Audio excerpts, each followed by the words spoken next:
Pemerintah punya kekuatan tapi kalah sama preman. Pernikahan itu harusnya jadi hari paling bahagia buat sebuah keluarga. Tapi di negara ini, kebahagiaan lu bisa dirampas. Nyawa lu bisa melayang, cuman gara-gara lu nolak ngasih jatah ke preman kampung. Kemarin viral, keluarga pengantin dikeroyok preman sampai meninggal dunia gara-gara gak mau ngasih uang pungli. Gue bacanya bukan cuma sedih, tapi emosi sampai ubun-ubun. Ini bukan lagi cuma soal kriminalitas biasa, bos. Ini soal wibawa negara yang udah diinjek-injek, diludahin, dan dibikin lelucon sama preman. Tapi bohong. Coba kita bawa ke ranah ideologi. Negara ini punya sila pertama yaitu ketuhanan yang Maha Esa. Logika dasarnya, kalau lu punya Tuhan, kalau lu beriman, output kelakuan lu ke sesama manusia, itu ngasih rasa aman. Memanusiakan manusia.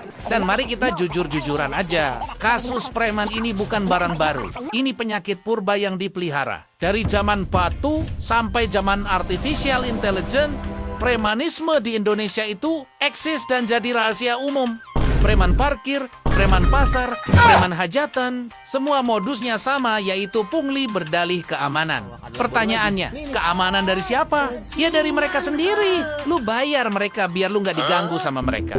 Ini mah konsep mafia, cuman versi low budget. Sekarang, pertanyaan terbesarnya buat pemerintah kita yang terhormat, kerjaan lu selama ini ngapain aja sih? Ngatur ketertiban rakyatnya sendiri kok nggak becus?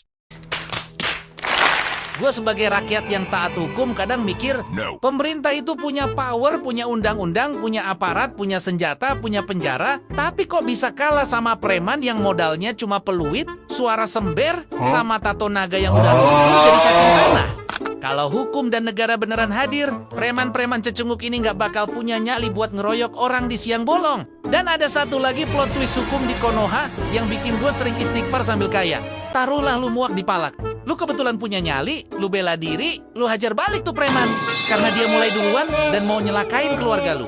Tebak apa yang terjadi? Malah kita yang dituntut, bos. Kita yang diseret ke polisi dan dijadiin tersangka dengan dalih penganiayaan. Luar biasa kan hukum kita? Kita ini cuma mau melindungi diri sendiri. Kenapa? Karena emang faktanya kita nggak dilindungin siapa-siapa. Pas kita dipalak dan lapor aparat, jawabannya sering nunggu diproses, nunggu diviralkan, nunggu ada korban jiwa dulu. Giliran kita self-defense buat nyelamatin nyawa detik itu juga, aparat mendadak gercep nangkep kita dengan pasal berlapis. Jadi di negara ini, lu cuma punya dua pilihan kalau ketemu preman. Mati dikeroyok preman atau hidup tapi di penjara sama negara. Sungguh rumit dan ironis negara ini. Di atas pejabat yang ngerampok pakai dasi dan anggaran, di bawah preman yang ngerampok pakai kekerasan. Yang kejepit di tengah-tengah, ya kita, rakyat biasa yang cuma pengen hidup tenang. Katanya negara hukum, tapi praktiknya hukum rimba. Yang kuat, yang nekat, dia yang menang.